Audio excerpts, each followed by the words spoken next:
Hello and welcome back to Types of DBD Players Part 2. So if you haven't already seen the first video, be sure to go check that out after this. First up, we have the almighty Survive with Friends, also known as a SWIF. When you see those 4 survivors rock up in the DBD lobby all together at once, you know it's going to be a tough match for the killer. These guys will be using communication. They will know everything. They will know where the killer is.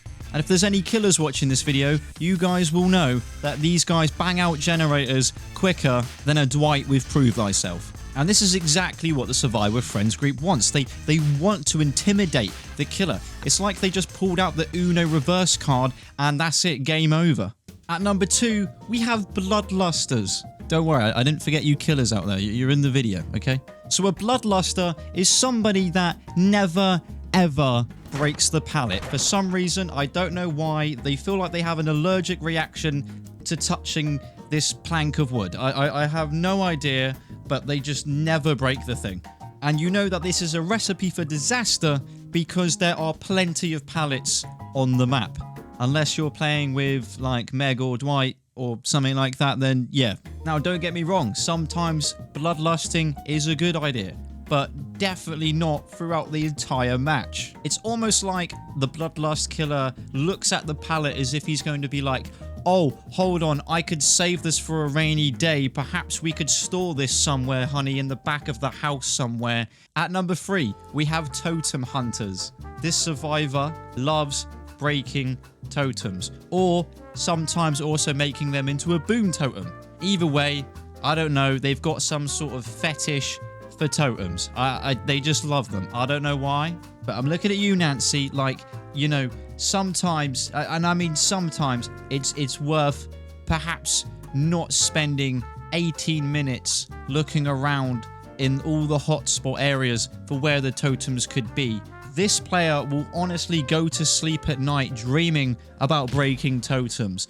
At number 4, we have Tunnelers. This killer obsesses over usually one survivor to a point where even though they hook them and they get off the hook, they will completely ignore the other survivor as if they're not there, and they will go straight for the person who came off the hook. Yet for this killer, any unhook is quote-unquote fair game. You know the feeling, you're on the hook, you get off the hook, you hear the and then you start sweating, and then you see the killer, and the killer wants your sorry ass for some reason, I'm not sure why. So you decide to loop him around 99% of the map for the next 5 hours, but for some reason, he still won't go after another survivor. This dude could literally be in a chase and see somebody get unhooked across the map, and their brain goes like, target acquired. At number 5, we've got memers. This guy's motive is just to have fun and kind of maybe also kind of tilt the killer by having fun with the perks that he has. But,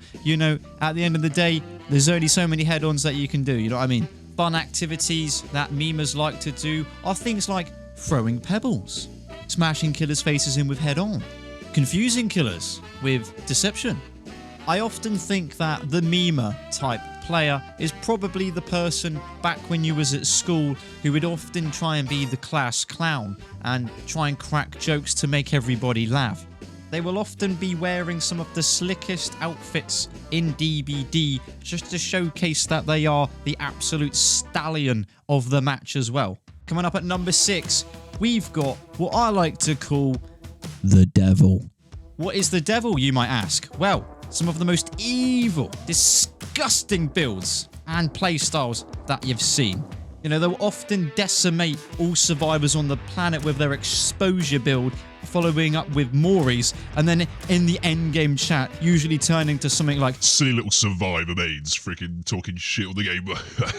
all the ingredients that make up the devil: camping, tunneling, exposure builds, Maury's. Probably prestige-free characters on most of the people that they play. Goals for today, let's look like a cherry tomato.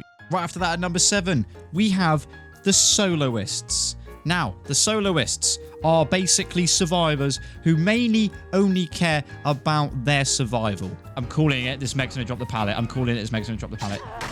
You absolute donkey. Perhaps you are hooked and there is a soloist in the lobby. They will look at you as if it's like, you know, do I need to really, you know, risk my own ass to save you? You know, they think about that while they repair the gen. You know, and if it comes to the end of the match and it's like, somebody's on the hook, or I could sort of hide and maybe hatch camp and then get the hatch, they're definitely choosing the second option. You know, there's no I in team, but there is I in soloists. And next up at number 8, we have snipers. The sniper type player will often choose between Deathslinger and Huntress. Their aiming capabilities is like something that you've never seen before in your life. This person grew up playing Call of Duty for their entire childhood, and now they're just an absolute god. Your looping skills are no match for this type of player. It doesn't matter if they use a Barrett 50 cal or a spud gun. It doesn't matter. Some of the angles that they manage to hit you from is absolutely crazy. They're either a mathematician or an ex-Navy SEAL. Following on from that, at number 9, we've got... Oh, never mind. I've been interrupted. They've just gone straight for the save. Yep, this is the farmer. This guy will literally unhook you in the killer's face 4 seconds after you've been put on the hook. Now, you could be in a chase and you would see this type of player running behind you guys, maybe 5 meters behind you, for therefore, I don't know, what they think might be security or something, but you already know that they're going to cock this up. This person's motive for the match is to try and get as many blood points as possible.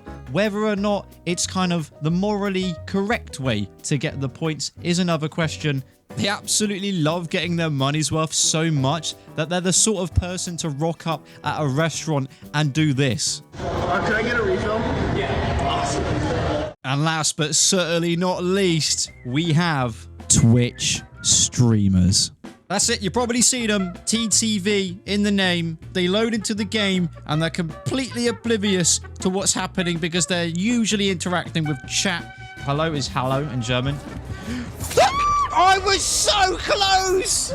And the guy on the hook usually ends up dying, but it doesn't matter because this person is dancing around. Now, if you do see a Twitch streamer in your lobby, you know that the killer is going to hunt them down, and if they can, they will mori them.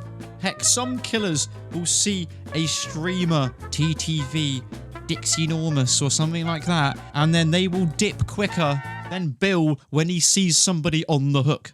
Thank you so much for watching. Be sure to comment below any types of players that you guys are or some that I might have missed out. If you liked this video, be sure to watch another Types of DBD Players because it's a sequel. There's more.